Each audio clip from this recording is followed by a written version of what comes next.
യേശുക്രിസ്തുവിൻ്റെ വെളിപ്പാട് ഓരോ സഭകൾക്കും പകർന്നു കൊടുക്കുകയാണ്. എന്നെ ഒന്ന് മനസ്സിലാക്ക്.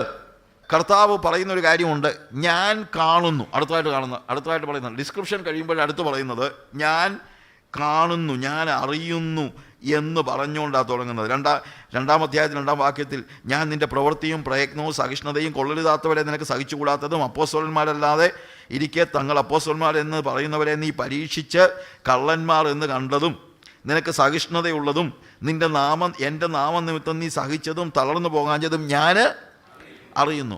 ആദ്യം യേശുവിങ്കലേക്ക് കണ്ണുതിരിക്കുക, എന്നിട്ട് പറയുക, കുഞ്ഞുങ്ങളെ എനിക്കറിയാം നിൻ്റെ അവസ്ഥ എന്താണെന്നുള്ളത്. എല്ലാ സഭകളോടും പറയുമ്പോൾ ഞാൻ കാണുന്നു, ഞാൻ അറിയുന്നു. കർത്താവ് കാണുന്നു. കർത്താവ് അടുത്തതായിട്ട് ഒരു പിന്നിൽ നമ്മൾ അതിനെക്കുറിച്ച് വരുന്നത് കൊണ്ട് എല്ലാ സഭകളോട് പറയുമ്പോഴും ആദ്യം യേശുവിൻ്റെ ഒരു ഡിസ്ക്രിപ്ഷൻ വരുന്നു. അതിനുശേഷം എന്ത് ചെയ്യുന്നു? സഭയുടെ അവസ്ഥ എന്തെന്ന് കർത്താവ് കാണുന്നവരെ ഓർപ്പിക്കുന്നു. ഞാൻ കാണുന്നു. ഒരു വാർണിംഗാണ് ശരിക്കും പറഞ്ഞു കഴിഞ്ഞാൽ. ഞാനിതൊന്നും കാണാതിരിക്കുകയല്ല. I am seeing, I am understand, I know what is happening. എന്താണ് സംഭവിക്കുന്നത് എനിക്കറിയാം. അതിന് ശേഷമാണ് ഒരു ഉപദേശമുണ്ട്, ഒരു കൗൺസിലുണ്ട്. എന്നാൽ അവസാനം ഈ കൗൺസിൽ ഉപദേശം പറഞ്ഞിട്ട് അതിനോട് കൂടെ ഒരു ആശ്വാസവുമുണ്ട്, ഇല്ലേ, ഒരു കംഫർട്ടുമുണ്ട്. ഇതെല്ലാം ഈ സന്ദേശങ്ങളിൽ നമുക്ക് പഠിക്കാനായിട്ട് പറ്റും മുന്നോട്ട് പോകുമ്പോൾ. അപ്പോൾ എല്ലാം അറിഞ്ഞ് ഓരോ സഭയുടെയും പശ്ചാത്തലത്തിൽ അറിഞ്ഞവരെ ഓരോരുത്തരുടെയും ആവശ്യങ്ങൾ കൃത്യമായി മനസ്സിലാക്കി ആണ് കർത്താവ് എന്ത് ചെയ്യുന്നത്, ഇടപെടുന്നത് എന്ന് നമുക്ക് മനസ്സിലാക്കാൻ പറ്റും. എന്നിട്ട് ഈ പറയുന്നതെല്ലാം ഞാൻ അരുളി ചെയ്യുന്നു എന്നാണ്. അവൻ്റെ ഡിസ്ക്രിപ്ഷന് ശേഷം പറയുന്നത് എന്താണ്?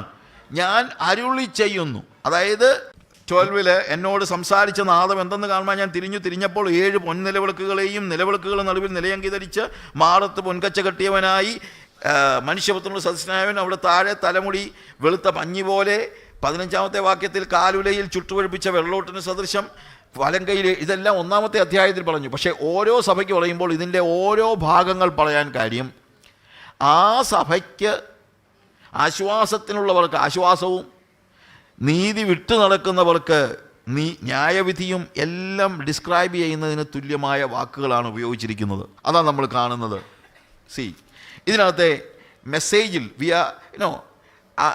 കർത്താവ് അവനോട് തന്നെ അല്ലെങ്കിൽ അവനിലേക്ക് തിരിയാനായിട്ട് ആവശ്യപ്പെടുമ്പോൾ അവിടെ പിന്നീടുള്ള ഓരോ ഡിസ്ക്രിപ്ഷൻ വായിക്കുമ്പോൾ ഞാനിത് ജനറലായിട്ട് ചില കാര്യങ്ങൾ ആദ്യം പറയുക. നമ്മൾ this is A special word from me. ഞാൻ അരുളി ചെയ്യുന്നു. എന്താ അതിൻ്റെ അർത്ഥം? ഈ പറഞ്ഞതൊക്കെ വേറെ എവിടുന്നെങ്കിലും കേൾക്കുന്നതല്ല. He himself is the author of this message. ഈ പറയുന്ന സന്ദേശത്തിൻ്റെ ഉടമസ്ഥാവകാശം ആർക്ക് തന്നെയാണ്? കർത്താവിന് തന്നെയാണ്. It is the message directly from God. അവൻ തന്നെയാണ്. എന്നിട്ട് പ്രശ്നമുള്ള സഭകളോട് ആ പ്രശ്നത്തിനൊരു പരിഹാരവും പറയുന്നുണ്ട്, ആൻസറുമുണ്ട്. ആൻസറും അത് തന്നെയാണ്. എന്നിട്ട് തെറ്റ് കാണിക്കുന്ന 5 സഭകളോട് പറയുന്നു എന്ത് ചെയ്യണം? ആകയാൽ മാനസാന്തരപ്പെടുക. എന്നിട്ട് ഒടുവിൽ അവരോട് കർത്താവ് എങ്ങനെ ഇടപെടും, എന്ത് ചെയ്യുമെന്ന് പറയുന്നു. അതോറിറ്റി. ഒന്നാമത് നമ്മൾ പറഞ്ഞല്ലോ അവൻ എല്ലാം അറിയുന്നു എന്നുള്ളതാണ്. നമ്മൾ വായിക്കുന്ന 2-ാം അധ്യായത്തിൽ 2-ാം വാക്യത്തിൽ 9-ാം വാക്യത്തിൽ എല്ലാം 9-ാമത്തെ വാക്യത്തിൽ ഞാൻ നിന്റെ കഷ്ടതയും ദാരിദ്ര്യവും നീ ധനവാനാകുന്നതാനും തങ്ങൾ യഹൂദന്മാർ എന്ന് പറയുന്നെങ്കിലും യഹൂദന്മാരല്ല സാത്താൻ്റെ ആയവരുടെ ദൂഷണവും ഞാൻ അറിയുന്നു. 13-ാമത്തെ വാക്യത്തിൽ വായിക്കുമ്പോൾ അവിടെയും പറയുന്നത് നീ എവിടെ പാർക്കുന്നുവെന്നും അത് സാത്താൻ്റെ സിംഹാസനം ഉള്ളിടമെന്ന് ഞാൻ അറിയുന്നു. 19-ാമത്തെ വാക്യത്തിൽ ഞാൻ പറഞ്ഞ ഓരോന്നും നമ്മൾ വായിക്കുമ്പോൾ ഞാൻ അറിയുന്നു. ഞാൻ നിൻ്റെ പ്രവൃത്തിയും നിൻ്റെ സ്നേഹം, വിശ്വാസം, ശുശ്രൂഷ, സഹിഷ്ണുത എന്നിവയും നിൻ്റെ ഒടുവിലത്തെ പ്രവൃത്തി ആദ്യത്തേതിലും ഏറെയെന്നും ഞാൻ അറിയുന്നു. 3-ാം അധ്യായത്തിലും തുടങ്ങുമ്പോൾ തന്നെ അതിൻ്റെ 1-ാമത്തെ വാക്യത്തിൽ സർദീസിലെ സഭയുടെ ദൂതന് പറയുമ്പോഴത്തേക്ക് ജീവനുള്ളവനെന്ന് നിനക്ക് പേരുണ്ടെങ്കിലും നീ എന്താണ്? മരിച്ചവൻ ആകുന്നു. ഞാൻ നിൻ്റെ പ്രവൃത്തി അറിയുന്നു, ഞാൻ നിൻ്റെ പ്രവൃത്തി അറിയുന്നു. 8-ാമത്തെ വാക്യത്തിൽ വീണ്ടും നമ്മൾ കാണുമ്പോഴത്തേക്ക് ഞാൻ നിൻ്റെ പ്രവൃത്തി അറിയുന്നു. You understand what I say? ഞാൻ നിൻ്റെ പ്രവൃത്തി അറിയുന്നു. അവനെല്ലാം അറിയുന്നു. 15-ാമത്തെ വാക്യത്തിലും അത് തന്നെയാണ് നമ്മൾ കാണുന്നത്. ഞാൻ നിൻ്റെ പ്രവൃത്തി അറിയുന്നു. എല്ലാം അറിയുന്നവനായ കർത്താവ്. അങ്ങനെ ഓരോന്നും അറിയുന്ന ഈ കർത്താവ് അവൻ്റെ ഓരോ സഭയോടും പറയുന്നത്, അവരുടെ ഓരോരുത്തരുടെയും പേര് വിളിച്ച് പറഞ്ഞതിന് ശേഷം അവരുടെ റിയൽ പ്രോബ്ലം എന്താണ് എന്നുള്ളത് പറഞ്ഞിട്ട് അതിൻ്റെ അടിസ്ഥാനത്തിൽ അവരെ പ്രശംസിക്കുന്നു, ശാസിക്കുന്നു, ഉപദേശിക്കുന്നു. അതിൻ്റെ അടിസ്ഥാനത്തിൽ ഇനി നമുക്ക് ഈ 7 സഭകളുടെ വിശദാംശത്തിലേക്ക്, അല്ലെങ്കിൽ പഠനത്തിൻ്റെ ആ ഒരു വിശദാംശത്തിലേക്ക് നമുക്ക് പതിയെ കടക്കാം. 1-ാമത്തെ സഭ എന്താണ്? ഏത് സഭയാണ് 1-ാമത്തെ സഭ അവിടെ കാണുന്നത്? എഫെസോസിലെ സഭ. എഫെസോസിലെ സഭയുടെ ദൂതന് എഴുതുക. ഈ എഫെസോസ് എന്ന് പറയുന്ന പട്ടണത്തിൻ്റെ പ്രത്യേകത വേദോസത്തിൽ തന്നെ നമുക്കറിയാം. എഫേസ്യരുടെ അർത്തമീസ് ദേവി എന്ന് പറയുന്ന പൗലോസിൻ്റെ കാലഘട്ടത്തിൽ പൗലോസ് സുവിശേഷം അറിയിക്കുമ്പോൾ അവർ ഏറ്റവും കൂടുതൽ പറഞ്ഞൊരു കാര്യമാണ് എഫേസ്യരുടെ അർത്തമീസ് ദേവി എന്ന് പറഞ്ഞ് ഭയങ്കര കലാപമൊക്കെ ഉണ്ടാകുന്നുണ്ട്. ഇത് ഏഷ്യ മൈനറിൻ്റെ തലസ്ഥാന നഗരിയാണ് എന്ന് തന്നെയല്ല, ഇതൊരു വലിയ ഒരു കൊമേഴ്സ്യൽ സെൻ്ററാണ്, വലിയ വ്യാപാരം നടക്കുന്ന സ്ഥലമാണ്. ഇത് ഒരു ഫ്രീ സിറ്റിയാണ്. റോമൻ ഭരണത്തിൻ്റെ കീഴിലുള്ള ഒരു സ്വതന്ത്ര പട്ടണമാണ്. അവർക്ക് ഓട്ടോണമസ് ആയിട്ടുള്ള ഭരണം റോമൻ ഗവൺമെൻറ് അനുവദിച്ചിരുന്നു. അതുപോലെ തന്നെ ഈ ഏഷ്യ മൈനർ മൊത്തം നോക്കിയാൽ ഒരു സുപ്രീം മെട്രോപോളിസ് എന്ന നിലയിലാണ് നമുക്കതിനെ കാണാൻ കഴിയുന്നത്. ഈ അർത്തമീസ് ദേവി എന്ന് പറയുന്നത് ഡയാന എന്ന് പറയുന്ന ഗ്രീക്ക് ദൈവത്തിൻ്റെ പേരാണ് അവിടെ അർത്തമീസ് നമ്മൾ ഉപയോഗിക്കുന്നത്. ഈ ഡയാനയുടെ ഒരു ടെമ്പിൾ അവിടെ ഉണ്ട്. അതിനെ 1 of the 7 wonders of the ancient world, പഴയ കാലഘട്ടത്തിലെ 7 മഹാത്ഭുതങ്ങളിൽ ഒന്നാണ് ശരിക്കും പറഞ്ഞു കഴിഞ്ഞാൽ അവിടുത്തെ എഫെസോസിലെ ഈ ഡയാനയുടെ ടെമ്പിൾ. അതിൻ്റെ ഡിസ്ക്രിപ്ഷനൊക്കെ നമുക്ക് വേണമെങ്കിൽ സെർച്ച് ചെയ്താൽ കിട്ടുന്നതേ ഉള്ളൂ. ഇറ്റ്സ് സോ ലോങ്, അത്രയും ഭയങ്കര വലിപ്പത്തിലുള്ള, അത് മാർബിളും ഗോൾഡും കൊണ്ട് പണിത. അതുകൊണ്ടാണിത് താജ്മഹൽ, ഇന്നത്തെ താജ്മഹൽ എന്ന് പറയുന്നത് പോലെ ആ കാലയളവിലെ ഒരു അത്ഭുതമായിരുന്നു ശരിക്കും പറഞ്ഞു കഴിഞ്ഞാൽ ഈ temple. The worship of Diana, അത് ഡയാന ദേവിയെ, അർത്തമീസ് ദേവിയെ ആരാധിക്കുന്ന ഈ ടെമ്പിളുമായിട്ട് ബന്ധപ്പെട്ട് അന്ന് ഒത്തിരി ഇമ്മൊറാലിറ്റി, റിലീജിയസ് ഇമ്മൊറാലിറ്റിയുടെ ഒരു കേന്ദ്രമാണ് ശരിക്കും പറഞ്ഞു കഴിഞ്ഞാൽ എഫെസോസ് എന്ന് പറയുന്നത്. അപ്പോസ്തലപ്രവൃത്തി 19-ാം അധ്യായത്തിൽ നമ്മളത് കാണുന്നുണ്ട്. അപ്പോസ്തലപ്രവൃത്തി 19-ാം അധ്യായത്തിൽ പൗലോസിൻ്റെ സമയത്ത് ഞാൻ പറഞ്ഞല്ലോ, ആ ഭാഗം നമ്മൾ വായിക്കുമ്പോഴത്തേക്ക് അവരെത്ര വലിയ നിലയിലാണ് അതിനെ കൂടെ ഇടപെടുന്നത് എന്ന് നമ്മൾ മനസ്സിലാക്കുന്നു. അപ്പോൾ വലിയൊരു അത്ഭുതം നടന്ന ഒരു സ്ഥലമാണ് എന്ന് നമുക്കറിയാം എഫെസോസ് എന്ന് പറയുന്നത്. അങ്ങനെയുള്ള ഒരു സ്ഥലമാണ്. അവിടെ 24-ാമത്തെ വാക്യത്തിൽ വെള്ളി കൊണ്ട് അർത്തമീസ് ദേവിയുടെ ക്ഷേത്രരൂപങ്ങളെ തീർക്കുന്ന ദെമത്രയോസ് എന്ന തട്ടാൻ തൊഴിൽക്കാർക്ക് വളരെ ലാഭം വരുത്തി വന്നു. അവൻ അവരെയും ആ വകയിൽപ്പെട്ട വേലക്കാരെയും കൂട്ടി വരുത്തി, പുരുഷന്മാരെ, നമ്മുടെ സമ്പാദ്യം ഈ തൊഴിൽ കൊണ്ടാകുന്നുവെന്ന് നിങ്ങൾക്ക് ബോധ്യമല്ലോ. എന്നാൽ പൗലോസ് എന്നവൻ കയ്യാൽ തീർത്തത് ദേവന്മാരല്ല എന്ന് പറഞ്ഞുകൊണ്ട് എഫെസോസിൽ മാത്രമല്ല മിക്കവാറും ആസിയയിലൊക്കെയും വളരെ ജനങ്ങളെ സമ്മതിപ്പിച്ച് മറിച്ചു കളഞ്ഞുവെന്ന് നിങ്ങൾ കേട്ടുമിരിക്കുന്നുവല്ലോ. അതിനാൽ ഈ കാര്യം ആക്ഷേപത്തിലാകുവാൻ അടുത്തിരിക്കുന്നതുകൊണ്ട് അർത്തമീസ് മഹാദേവിയുടെ ക്ഷേത്രം ഏതുമില്ല എന്ന് വരികയും ആസിയ മുഴുവൻ ഭൂതലവും ഭജിച്ചു പോരുന്നവരുടെ മാഹാത്മ്യം ഒടുങ്ങിപ്പോവുകയും ചെയ്യും എന്ന് പറഞ്ഞു. അപ്പോൾ എന്താണ്? ഏഷ്യയിൽ മുഴുവൻ ആരെ ആരാധിക്കുന്നുണ്ട്? ഈ അർത്തമീസ് ദേവിയെ അല്ലെങ്കിൽ ഡയാനയെ ആരാധിക്കുന്നുണ്ട്, ഏഷ്യയിൽ മുഴുവൻ. അപ്പോഴവർ ക്രോധം നിറഞ്ഞവരായി എഫേസ്യരുടെ അർത്തമീസ് ദേവി എന്ന് ആർത്തു. പട്ടണം മുഴുവൻ കലഹം കൊണ്ട് നിറഞ്ഞു. ഞാൻ പറഞ്ഞ മനസ്സിലായല്ലോ. അപ്പോൾ ഇതിൻ്റെ ആ ഒരു പശ്ചാത്തലം നമുക്ക് മനസ്സിലാക്കണം. ഇങ്ങനെ ഒരു സ്ഥലത്ത് ഒരു സഭ ഉയർന്നു വരുമ്പോൾ അവർ നേരിടേണ്ടതായ ഒത്തിരി പ്രതിസന്ധികളുണ്ട്. പൗലോസ് സഭ സ്ഥാപിച്ചപ്പോൾ തന്നെ അവിടെ പ്രതിസന്ധിയായിരുന്നു. ഓക്കെ, സഭയുടെ സ്ഥാപനം മുതൽ എന്തുണ്ടായിട്ടുണ്ട്? എഫേസോസിലെ സഭയുടെ സ്ഥാപനം മുതൽ എന്തുണ്ടായിട്ടുണ്ട്? പീഡനം അവിടെ നടന്നിട്ടുണ്ട്. ആ സഭ വളർന്നു വരുമ്പോൾ അവരനുഭവിക്കേണ്ടതായ അവരുടെ എതിരാളികൾ എന്ന് പറയുന്നത് ശക്തന്മാരായ, അല്ലെങ്കിൽ അവിടെ ആ റിലീജിയസ് ഇമ്മൊറാലിറ്റിയുടെ കേന്ദ്രമായ ഡയാന ടെമ്പിളിലെ ആളുകളാണ്. അതുകൊണ്ട് അവർ വളരെയേറെ പ്രതിസന്ധികളിലൂടെ കടന്നു പോകേണ്ടി വന്നതായ ഒരു സഭയാണ് എഫേസ്യ സഭ എന്ന് നമ്മൾ മനസ്സിലാക്കാൻ കഴിയും. ആ സഭയോട് കർത്താവ് പറയാണ്, 2-ാം അധ്യായത്തിൻ്റെ 1-ാം വാക്യത്തിൽ, എഫേസോസിലെ സഭയുടെ ദൂതന് എഴുതുക, 7 നക്ഷത്രം വലം കൈയിൽ പിടിച്ചും കൊണ്ട് 7 പൊൻനിലവിളക്കുകളുടെ നടുവിൽ നടക്കുന്നവൻ അരുളി ചെയ്യുന്നു. 7 നക്ഷത്രം വലം കൈയിൽ പിടിച്ച് 7 പൊൻനിലവിളക്കുകളുടെ നടുവിൽ നടക്കുന്നവൻ. He is holding 7 stars and he is walking in the midst of the churches. അല്ലെങ്കിൽ നിലവിളക്ക് സഭയാണ് അവിടെ കാണിക്കുന്നത്. നക്ഷത്രം എന്ന് പറയുന്നത് ശരിക്കും പറഞ്ഞു കഴിഞ്ഞാൽ അതോറിറ്റിയുടെയും കൺട്രോളിൻ്റെയും പൊസഷൻ്റെയും ഒക്കെ ഒരു അധികാരത്തിൻ്റെ കാര്യമായിട്ടാണ് നമ്മളിവിടെ കാണുന്നത്. It's an authority. അപ്പോൾ കർത്താവ് എഫേസോസിലെ സഭയോട് സംസാരിക്കുമ്പോൾ അവരുടെ പശ്ചാത്തലം എന്താണ്? എഫേസോസിലെ ആ അർത്തമിസ് ദേവിയുടെ, ഡയാനയുടെ ആളുകൾ പൗലോസ് സുവിശേഷം അറിയിച്ചപ്പോൾ മുതൽ എന്തുണ്ടായി?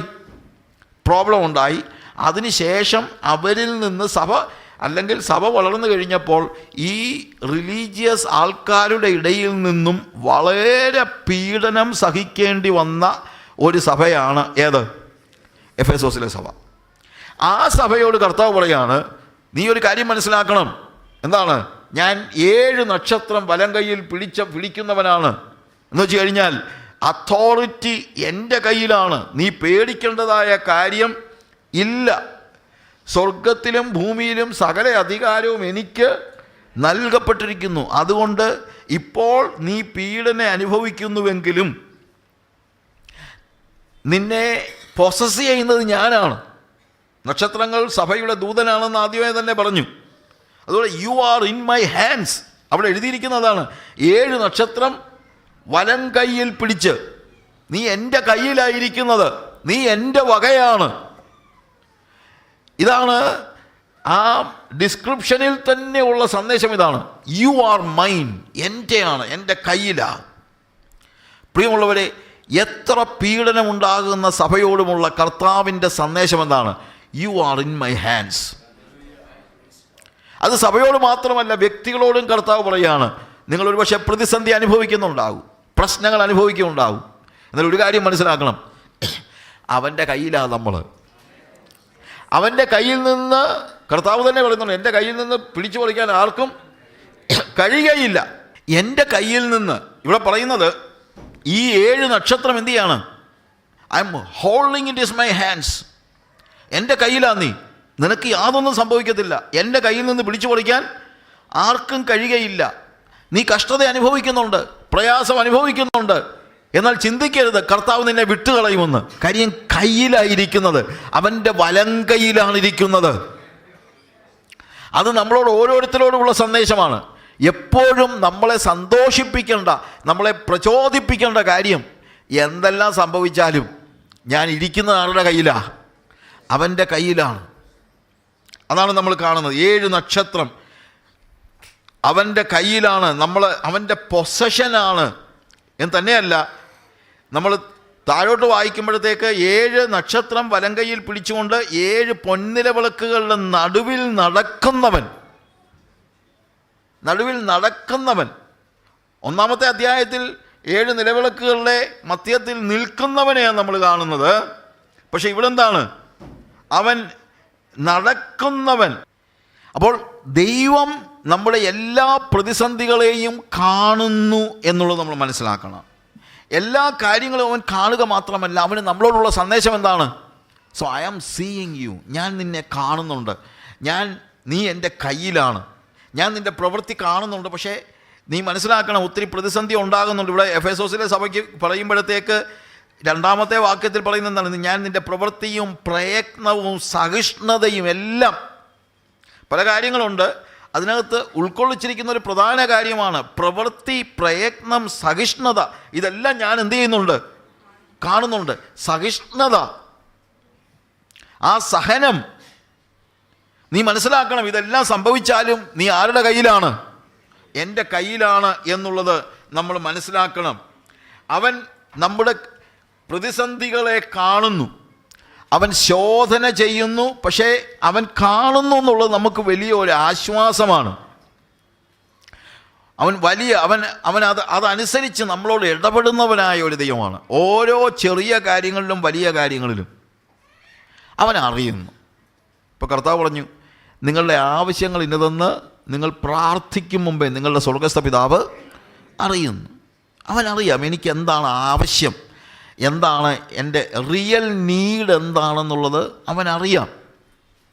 അത് ഞാൻ കാണുന്നു. പക്ഷെ കണ്ടേച്ച് പോവുകയല്ല, അവൻ എന്ത് ചെയ്യുന്നു? അത് നമുക്ക് പ്രൊവൈഡ് ചെയ്യുകയാണ്.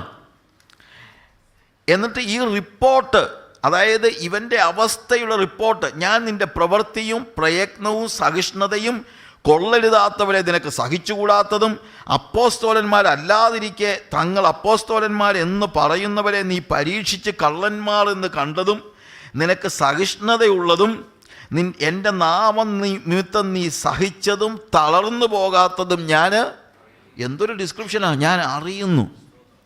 റിപ്പോർട്ടൊന്നും അങ്ങോട്ട് കൊടുക്കണ്ട, റിപ്പോർട്ട് ഇങ്ങോട്ട് പറയാ. മിഷൻ ഫീൽഡിലൊക്കെ നേതാക്കന്മാരെന്തോ ചെയ്യും? റിപ്പോർട്ട് കൊടുക്കണം.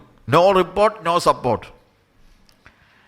അതാണ് ഇന്നത്തെ ഒരു സിസ്റ്റം. പക്ഷേ ഇവിടെ കർത്താവ് പറയുകയാണ്, എനിക്ക് നിൻ്റെ റിപ്പോർട്ട് പ്രത്യേകിച്ച് കേൾക്കേണ്ട കാര്യമില്ല. കാര്യം എന്ത് ചെയ്യുന്നുണ്ട്? ഞാൻ ഇത് അറിയുന്നുണ്ട്. ഞാൻ അങ്ങോട്ട് പറയാം, നീ എന്തൊക്കെയാണ് ചെയ്യുന്നതെന്നുള്ളത് ഞാൻ അങ്ങോട്ട് പറയാം എന്നുള്ളതാണ്.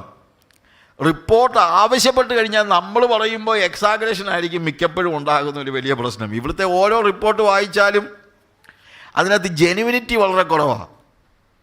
ഒരു കോഴി മുട്ടയിട്ടിട്ട് നാട് മുഴുവൻ കൂവി നടക്കും. ഈ ആഫ്രിക്കയിൽ ഈ ഓസ്ട്രിച്ച് ഉണ്ടല്ലോ, ഒട്ടകപ്പക്ഷിയുടെ മുട്ട എൻ്റെ വീട്ടിലിരിപ്പുണ്ട്. ഞാൻ ആഫ്രിക്കയിൽ നിന്ന് കൊണ്ടുവന്നതാണ്. ഒട്ടകപ്പക്ഷിയുടെ മുട്ട എന്ന് പറയുന്നത് വലിയ വലിപ്പമുള്ള മുട്ടയാണ്. അത് സാധാരണ മുട്ടയുടെ ഒരു 20 മുട്ടയുടെ വലിപ്പമുള്ള വലിയ മുട്ടയാണ് ഒട്ടകപ്പക്ഷി വിടുന്നത്. പക്ഷേ ഒരു ശബ്ദം ഉണ്ടാക്കത്തില്ല.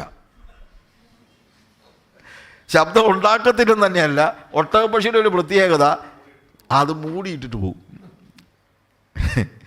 അവൻ ചെയ്യുന്ന കാര്യങ്ങൾ, കോഴി മുട്ടയിട്ടിട്ട് നാട് മുഴുവൻ പറയും.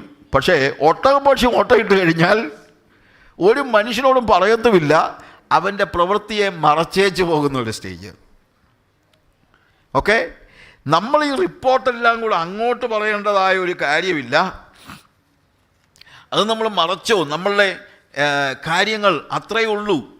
അല്ലാതെ നമ്മൾ അതിനെക്കുറിച്ച് ഈ വലിയ വായിൽ സംസാരിക്കുമ്പോൾ ഞാൻ എന്നെക്കുറിച്ച് എന്തെങ്കിലും പറയുന്നതിനകത്ത് എന്താ അർത്ഥം? When I speak something about me, ഞാൻ എന്നെക്കുറിച്ച് പറയുന്നത് ഇറ്റ് ഈസ് നോട്ട് ഇമ്പോർട്ടൻറ്റ്. മറ്റുള്ളവരെന്നെക്കുറിച്ച് എന്തെങ്കിലും പറഞ്ഞാൽ ദർ ഈസ് സം ഇമ്പോർട്ടൻസ്. എന്നെക്കുറിച്ച് ഞാൻ തന്നെ പറഞ്ഞാൽ അതിനകത്ത് യാതൊരു കാര്യവുമില്ല. എന്നാൽ മറ്റുള്ളവരെന്നെക്കുറിച്ച് പറയുകയാണെങ്കിൽ ചില കാര്യമുണ്ടെന്ന് പറയാം. പക്ഷേ ഇതൊന്നുമല്ല വിഷയം. ദൈവം എന്നെക്കുറിച്ച് എന്ത് പറയുന്നു എന്നുള്ളതാണ് പ്രധാനപ്പെട്ട വിഷയം. ഇനി നമുക്ക് ആവശ്യമായിരിക്കുന്നത് നമ്മളുടെ പ്രവർത്തനത്തെക്കുറിച്ച് ജനങ്ങൾക്ക് റിപ്പോർട്ട് കൊടുക്കുന്നതിനേക്കാൾ ദൈവത്തിൻ്റെ റിപ്പോർട്ട് നമ്മളൊന്ന് കേൾക്കുന്നതാണ്. നമ്മൾ ദൈവസന്നിധി ചെല്ലുമ്പോഴും ഒന്ന് ചോദിക്കണം, കർത്താവേ എന്നെക്കുറിച്ചുള്ള റിപ്പോർട്ടൊന്ന് പറഞ്ഞേ. എന്തുവാ നീ എന്നെക്കുറിച്ച് ചിന്തിക്കുന്നത്, അറിയുന്നത്, ഞാൻ എങ്ങനെയാണ് വ്യത്യാസപ്പെടേണ്ടത് എന്നുള്ളത് നമ്മളൊന്ന് അറിയണം. അവനെല്ലാം അറിയുന്നവനാണ്. അവൻ നമ്മുടെ അന്തരിന്ദ്രിയങ്ങളെപ്പോലും ശോധന ചെയ്യുന്നവനാണ്. അവൻ അറിയാൻ വയ്യാത്ത ഒരു കാര്യങ്ങളുമില്ല. നമ്മൾ ഇരിക്കുന്നതും നിൽക്കുന്നതും എഴുന്നേൽക്കുന്നതും എല്ലാം അവൻ എന്ത് ചെയ്യുന്നുണ്ട്? അറിയുന്നുണ്ട്. അതുമാത്രമല്ല, നമ്മുടെ ഹൃദയത്തിൻ്റെ എഴുന്നേൽക്കുന്നതും ഇരിക്കുന്നതും ഒക്കെ എല്ലാം മറ്റുള്ളവർക്ക് കാണാൻ പറ്റുള്ളൂ. പുറമേ ഉള്ള കാര്യങ്ങളാണ് മറ്റുള്ളവർക്ക് കാണാൻ പറ്റുന്നത്. പക്ഷേ ആ ഹൃദയത്തിൻ്റെ ആഴത്തിലുള്ള കാര്യം ആർക്കറിയാം? കർത്താവിനറിയാം. അതുകൊണ്ട് അവൻ റിപ്പോർട്ട് ഇങ്ങോട്ട് തരികയാണ്. അവനറിയാം.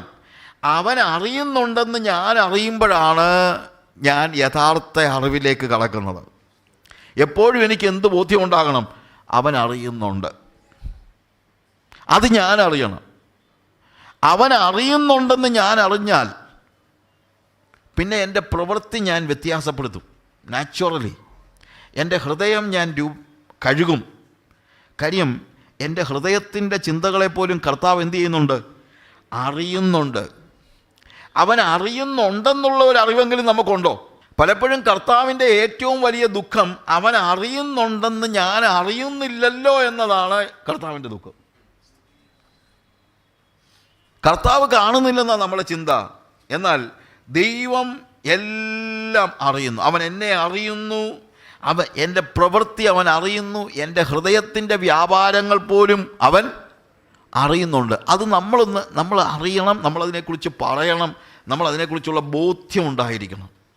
ഈ എഫേസോസിലെ സഭയെക്കുറിച്ച് പറയുമ്പോൾ അവിടെ നമ്മൾ കർത്താവ് പറയുന്ന കാര്യങ്ങൾ എന്തൊക്കെ അറിയുന്നുണ്ടെന്നാണ് പറയുന്നത്. ഒന്നാമത് പറയുന്നു, ഞാൻ നിൻ്റെ പ്രവൃത്തി അറിയുന്നു. 2, നിൻ്റെ പ്രയത്നം അറിയുന്നു. 3, നിൻ്റെ സഹിഷ്ണുത അറിയുന്നു. 4, അപ്പോസ്തലന്മാരല്ലാതെ തങ്ങൾ അപ്പോസ്തലന്മാരെന്ന് പറയുന്നവരെ നീ പരീക്ഷിച്ച് കള്ളനെന്ന് കണ്ടതും നിനക്ക് സഹിഷ്ണുതയുള്ളതും എൻ്റെ നാമനിമിത്തം നീ സഹിച്ചതും തളർന്നു പോകാത്തതും ഞാൻ അറിയുന്നുണ്ട്. എല്ലാം അറിയുന്നുണ്ട്. കൊള്ളരുതാത്തവരെ സഹിച്ചുകൂടാത്തത് ഞാൻ അറിയുന്നു. അങ്ങനെയുണ്ട്. നമ്മളതിനെക്കുറിച്ച് പറയാം. പിന്നീട് ഓരോ കാര്യങ്ങളും പരീക്ഷിച്ച് അപ്പോസ്തലന്മാരല്ലാതെ തങ്ങൾ അപ്പോസ്തലന്മാരെന്ന് പറയുന്നവരെ നീ പരീക്ഷിച്ച് കള്ളന്മാരെന്ന് കണ്ടത് ഞാൻ അറിയുന്നു.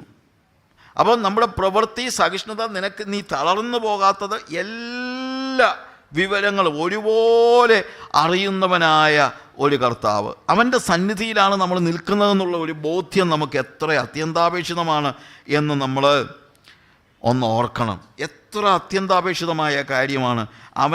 അവൻ എല്ലാ കാര്യങ്ങളും അറിയുന്നുണ്ടെങ്കിൽ എൻ്റെ ജീവിതം, ആ ജനങ്ങളുടെ പ്രവൃത്തി, എഫേസോസിലെ ജനങ്ങളുടെ പ്രവൃത്തി എന്നുള്ള വാക്ക്, ഓരോ വാക്കും ഇവിടെ പ്രസക്തമാണ്. പ്രവൃത്തി, ഒന്ന്, ഞാൻ നിൻ്റെ പ്രവൃത്തി അറിയുന്നു. ഇവിടെ പ്രവൃത്തി എന്ന് പറയുന്നത് അതിനുവേണ്ടി ഉപയോഗിച്ചിരിക്കുന്ന വാക്ക് ഡീഡ്സ് എന്ന് പറയുമ്പോൾ വെറുതെ ഉള്ള ചെയ്യുന്ന കാര്യങ്ങളെന്ന് മാത്രമല്ല, നിങ്ങൾ ചെയ്യുന്നതായ ആ ടാസ്ക് അവിടെ ഉപയോഗിച്ചിരിക്കുന്ന A deed, A action, the task, അല്ലെങ്കിൽ ആ ഒഫീഷ്യൽ ആക്ടിവിറ്റി എന്നുള്ള അർത്ഥത്തിലാണ് പ്രവൃത്തി എന്ന് പറയുന്നത്. അതായത് എന്തിനു വേണ്ടി എന്നെ ദൈവം ഭൂമിയിലാക്കിയോ ആ പ്രവൃത്തി, അതാണ് ഞാൻ അറിയുന്നത്. അതാണ് കർത്താവ് പറയുന്നത്. ഞാൻ അറിയുന്നു നീ എന്തൊക്കെയാണ് ചെയ്യുന്നത് എന്ന് ആകമാനമായി കർത്താവ് പറയുന്നത് മാത്രമല്ല, നിന്നെ ഏൽപ്പിച്ച ജോലി നീ ചെയ്യുന്നുണ്ടോ ഇല്ലയോ എന്നുള്ളത് ഞാൻ എന്ത് ചെയ്യുന്നുണ്ട്? അറിയുന്നുണ്ട്.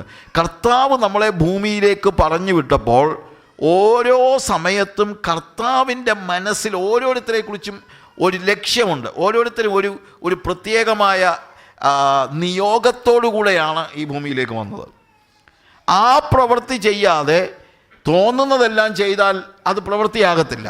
എന്നെ എന്തിനു വേണ്ടി അയച്ചോ അത് വേണം ഞാൻ ചെയ്യാൻ. ഇന്ത്യ ഗവൺമെൻറ് എന്നെ മൊസാംബിക്കിലേക്ക് അയക്കുകയാണെന്ന് വെച്ചോ, ഇന്ത്യയുടെ അംബാസഡറായിട്ട് അയക്കുകയാണ്. ഇന്ത്യയുടെ അംബാസഡറായിട്ട് അയച്ചാൽ അവിടെ എനിക്കൊരു പ്രവൃത്തി നിശ്ചയിച്ചിട്ടുണ്ട്. അത് ചെയ്യാതെ ഞാൻ അവിടെ പോയിട്ട് വേറെ കശുവണ്ടി കൃഷി തുടങ്ങിക്കഴിഞ്ഞാൽ അവിടെ ഒത്തിരി നന്നായിട്ട് ക്യാഷ് ഉണ്ടാകുന്ന, അവിടെ ചെന്ന് കഴിഞ്ഞപ്പോഴത്തേക്ക് എൻ്റെ കൃഷി എല്ലാം മനസ്സിൽ വന്നിട്ട് ഞാൻ നേരെ ചെന്ന് അംബാസഡർ ആയിരിക്കണം, ഞാൻ എന്ത് ചെയ്യുന്നു? കശുവണ്ടി കൃഷി തുടങ്ങിക്കഴിഞ്ഞാൽ ഞാൻ പ്രവർത്തിക്കുന്നുണ്ട് ബ്രദറെ എന്ന് പറഞ്ഞിട്ട് കാര്യമല്ലോ ഉണ്ടോ? ഇല്ല. നിന്നെ ഏൽപ്പിച്ച ജോലി ചെയ്യുന്നുണ്ടോ എന്നുള്ളതാണ് യഥാർത്ഥമായ ചോദ്യം.